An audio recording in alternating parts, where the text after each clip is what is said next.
তুরস্ক, সৌদি আরব ও পাকিস্তানের প্রতিরক্ষা চুক্তি নিয়ে এবার প্রতিক্রিয়া জানিয়েছে বেশ কয়েকটি আরব দেশ ও মুসলিম সংগঠন। ইরান যুদ্ধের মধ্যে যখন মধ্যপ্রাচ্য গভীর সংকটের দিকে যাচ্ছে, ঠিক তখনই এই তিন দেশ ত্রিপক্ষীয় প্রতিরক্ষা চুক্তি করে। প্রশ্ন উঠেছে, তবে কি ইরান যুদ্ধে মধ্যপ্রাচ্যে হামলা ঠেকাতেই কি এই চুক্তি করা হয়েছে? আর বিশ্বের আরব দেশগুলি বা এই প্রতিরক্ষা চুক্তিকে কিভাবে দেখছে? ইরানে ইসরায়েল ও যুক্তরাষ্ট্রের হামলার পর মধ্যপ্রাচ্যে যখন সংকট আরও গভীর হচ্ছে, তখন এই চুক্তির মাধ্যমে তিন দেশের মধ্যে নতুন একটি গুরুত্বপূর্ণ প্রতিরক্ষা সহযোগিতার কাঠামো তৈরি হলো। তবে নতুন এই চুক্তিকে স্বাগত জানিয়েছে বিশ্বের বেশ কয়েকটি দেশ ও সংগঠন। ইয়েমেন সরকার এক মন্ত্রিসভার বৈঠকে এই চুক্তিকে স্বাগত জানিয়ে সৌদি আরবের নেতৃত্বের প্রশংসা করেছে।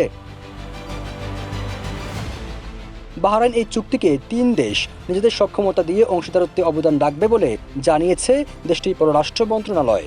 এছাড়া মুসলিম ওয়ার্ল্ড লীগের মহাসচিব শেখ ডক্টর মোহাম্মদ বিন আব্দুল করিম আল ইসা বলেছেন, এই চুক্তির ভিত্তি হল ভ্রাতৃত্ব ও ইসলামী সংহতি। এদিকে সৌদি প্রেস এজেন্সির এক প্রতিবেদনে বলা হয়েছে, এই চুক্তির লক্ষ্য হল পারস্পরিক নিরাপত্তা জোরদার করা এবং বিশেষ করে মধ্যপ্রাচ্য সামগ্রিকভাবে আন্তর্জাতিক অঙ্গনে শান্তি ও সমৃদ্ধি প্রতিষ্ঠায় ভূমিকা রাখা।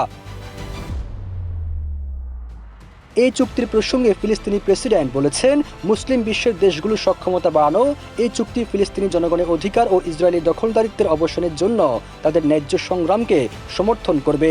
এদিকে ইসলামী সহযোগিতা সংস্থা ওআইসির মহাসচিব হিসেন ব্রাহিম তাহা বলেছেন, এই চুক্তি অঞ্চল সমগ্র মুসলিম বিশ্বের নিরাপত্তা জোরদারের একটি গুরুত্বপূর্ণ ভিত্তি। সবুজ আলম, ইত্তেফাক।